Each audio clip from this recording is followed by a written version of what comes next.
Efeso 3:14-19.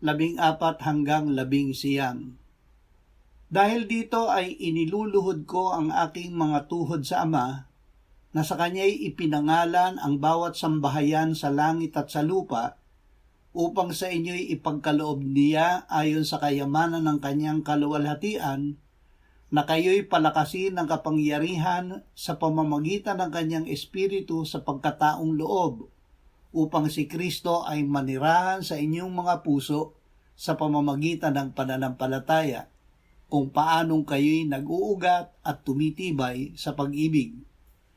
Aking idinadalangin na magkaroon kayo ng kapangyarihang matarok kasama ng lahat ng mga banal, ang luwang, haba, taas at lalim, at upang makilala ang pag-ibig ni Kristo na higit sa kaalaman, upang kayo'y mapuno ng lahat ng kapuspusan ng Diyos.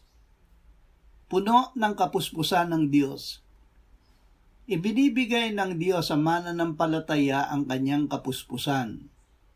Nang tayo ay sumampalataya at ating tinanggap si Jesus na tagapagligtas at Panginoon, Siya ay nagsimulang manahan sa atin sa pamamagitan ng Espiritu Santo. Ito ay dahil sa pag-ibig ng Diyos na gayon na lamang.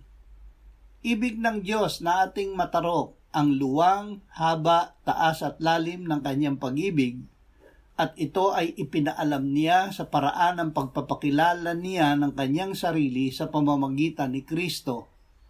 Ang kaalamang ibinibigay sa atin ng Diyos ay ang Kanyang sariling kaalaman na tinatanggap tangi sa paraan ng pananampalataya. Ang sumasampalataya kay Kristo ay pinananahanan niya kaya't puno ng kapuspusan ng Diyos.